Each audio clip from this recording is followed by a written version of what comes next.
Hello दोस्तों, कैसे हैं आप। आई होप सब अच्छे होंगे। सबसे पहले हैप्पी दिवाली आप सबको। जल्दी से हम अपना टॉपिक स्टार्ट करते हैं। मैं आपका ज़्यादा समय नहीं लूँगी, केवल 10 से 15 मिनट में हम अपना टॉपिक कवर करेंगे। आज नया टॉपिक स्टार्ट करने जा रहे हैं, मध्यकालीन भारत का इतिहास। टॉप 25 क्वेश्चन आंसर रहेंगे। पार्ट नंबर 1 रहेगा आज का, तो प्लीज़ वीडियो में एंड तक जुड़े रहें। ज़्यादा जल्दी से जल्दी हम इसको कवर अप करेंगे। तो क्वेश्चन नंबर 1 क्या है, लाख बख्श की उपाधि किस शासक को दी गई। तो लाख बख्श की उपाधि किस शासक को दी गई, कुतुबुद्दीन ऐबक को, इल्तुतमिश को, या फिर रजिया बेगम को, या फिर बलबन को। तो क्या रहेगा इसका आंसर। क्वेश्चन नंबर 1 का आंसर रहेगा हमारा कुतुबुद्दीन ऐबक जो है, लाख बख्श की उपाधि कुतुबुद्दीन ऐबक को दी गई। क्वेश्चन नंबर 2, कुतुब मीनार किस प्रसिद्ध शासक ने पूरा किया था। जो कुतुब मीनार है वह किस प्रसिद्ध शासक ने पूरा किया, कुतुबुद्दीन ऐबक ने, फिरोज शाह तुगलक ने, इल्तुतमिश ने, या फिर अलाउद्दीन खिलजी ने। तो क्या इसका आंसर रहेगा, जो कुतुब मीनार है वह कौन से शासक ने इसको पूरा किया था।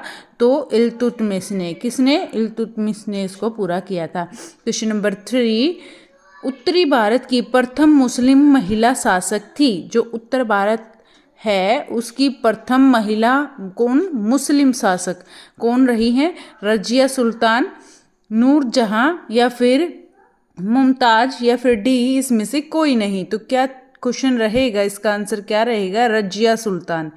क्या रहेगा इसका आंसर, रजिया सुल्तान रही हैं पहली मुस्लिम महिला शासक उत्तर भारत की। क्वेश्चन नंबर 4, निम्नलिखित में से वह दिल्ली का सुल्तान कौन था जिसकी मृत्यु पोलो खेलते हुए हुई थी। तो ऐसे कौन सुल्तान थे दिल्ली के कौन सुल्तान थे जिनकी मृत्यु खेलते हुए हुई थी, और क्या खेल रहे थे वो, पोलो खेल रहे थे।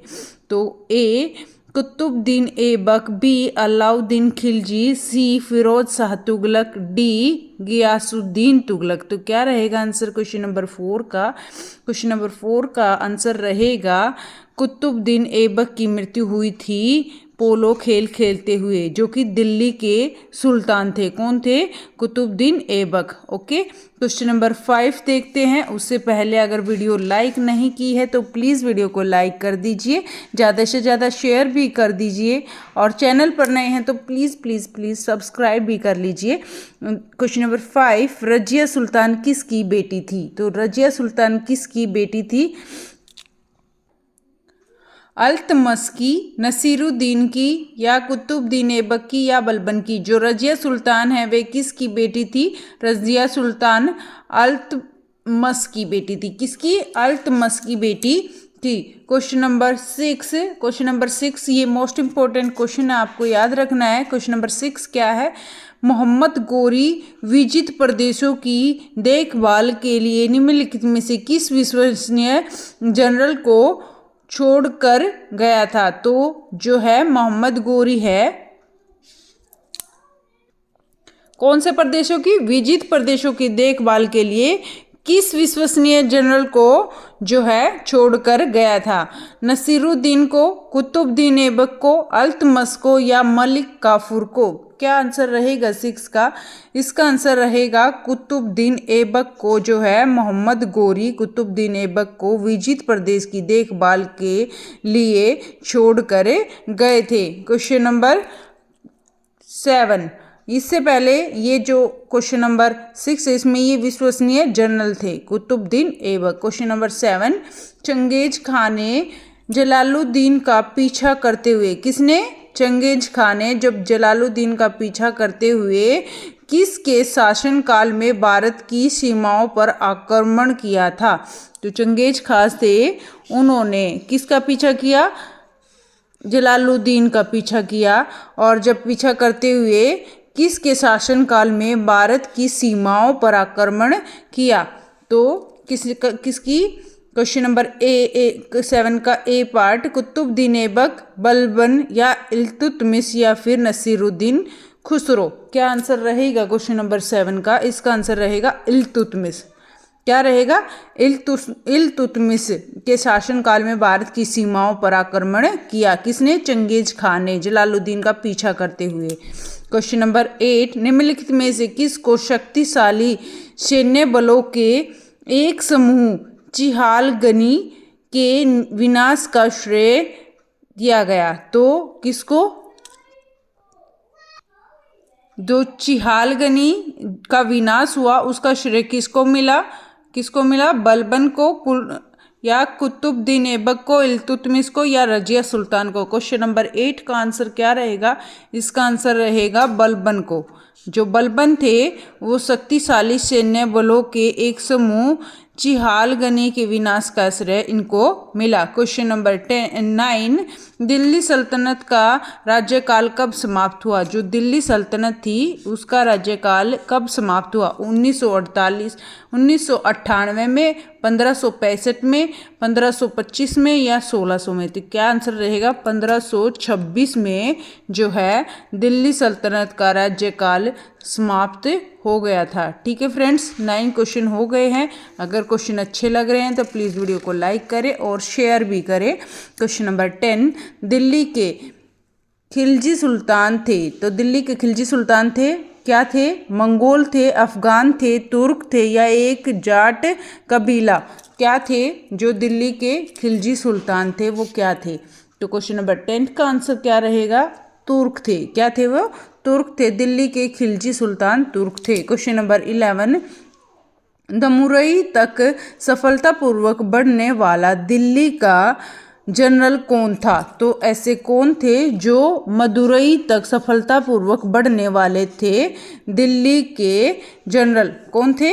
खिजर खां, मोहम्मद गोरी, या मलिक कपूर, या मोहम्मद बिन तुगलक? तो कौन थे इनमें से? क्वेश्चन नंबर 11 का आंसर रहेगा मलिक काफूर। कौन थे? मलिक काफूर थे जो मदुरई तक सफलतापूर्वक बढ़ने वाले दिल्ली के जनरल रहे।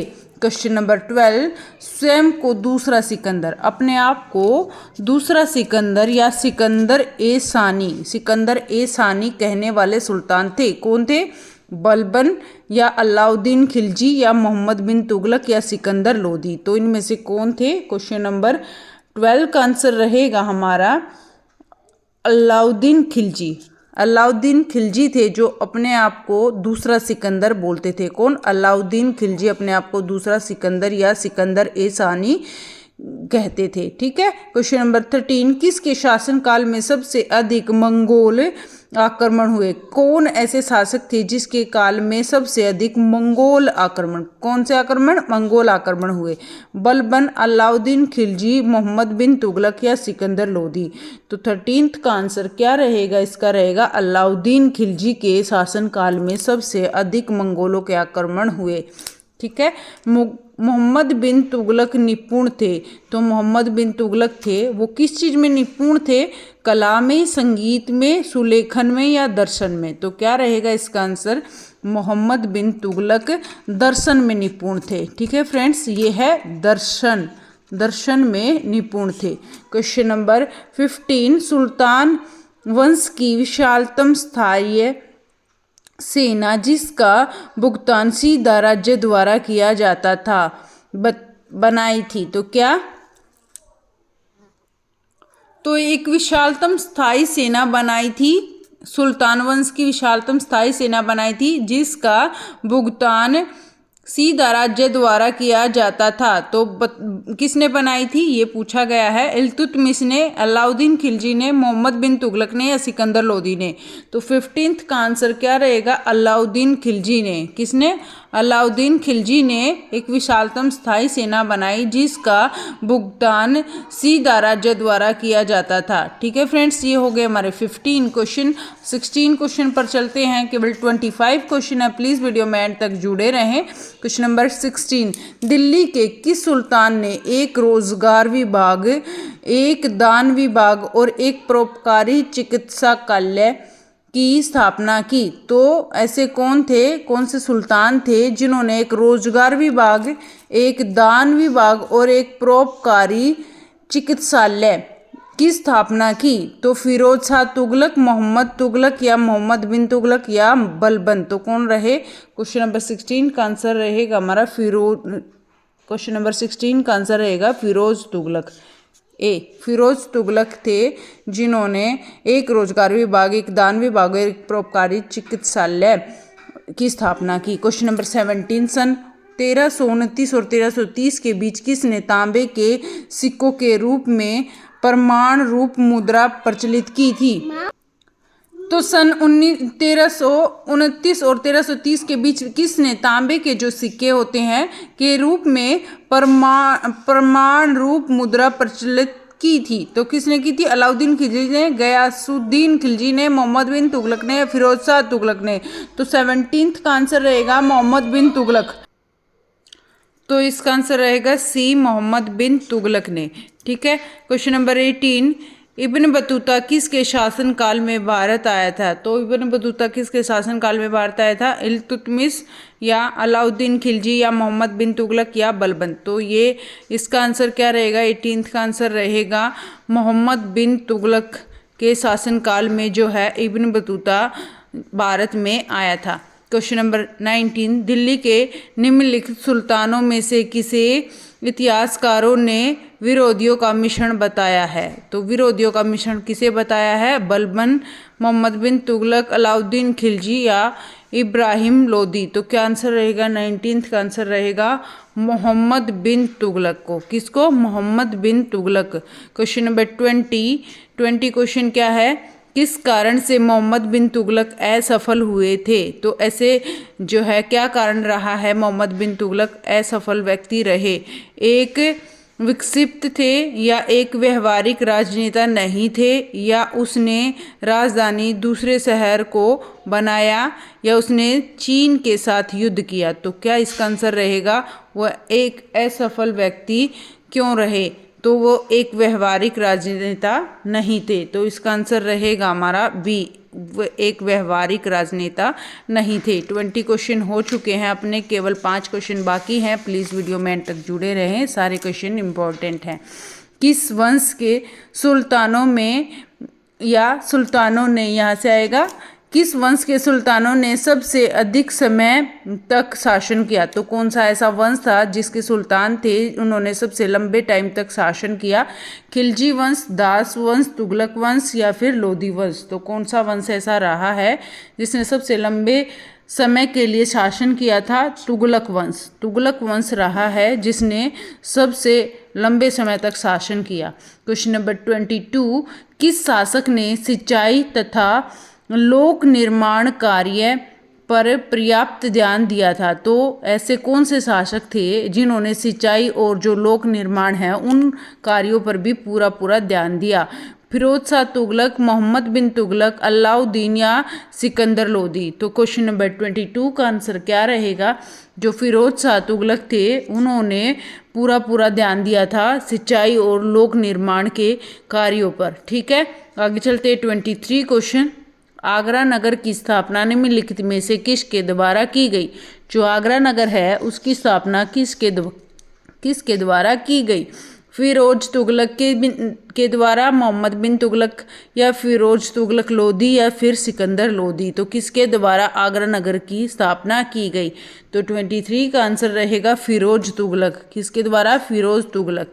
ठीक है फ्रेंड्स, आगे चलते हैं 24 क्वेश्चन। लोदी वंश का अंतिम शासक कौन था? लोदी वंश था जो उसका अंतिम शासक कौन रहा? बहलोल लोदी, इब्राहिम लोदी या दौलत खां लोदी या सिकंदर लोदी। तो इसका आंसर रहेगा 24 का इब्राहिम लोदी। कौन रहे हैं? इब्राहिम लोदी, जो है लोदी वंश के सबसे अंतिम शासक इब्राहिम लोदी रहे हैं। क्वेश्चन नंबर 25 चांद बीबी खालिस्तान की शासक थी, तो कहाँ की थी? अहमदनगर, बीजापुर, सतारा या मोलकुंडा। तो क्या रहेगा इसका आंसर? इसका आंसर रहेगा हमारा अहमदनगर। क्या? अहमदनगर। चांद बीबी अहमदनगर की शासक थी। ये हो गए अपने 25 क्वेश्चन। आज थोड़ा छोटी क्लास थी क्योंकि आज फेस्टिवल है तो सब बिजी हैं। Thank you so much video में एंड तक जुड़े रहने के लिए। फिर मिलते हैं एक नए टॉपिक के साथ, एक नई वीडियो के साथ। तब तक आप अपना ख्याल रखें। Bye bye, take care, happy Diwali to you all.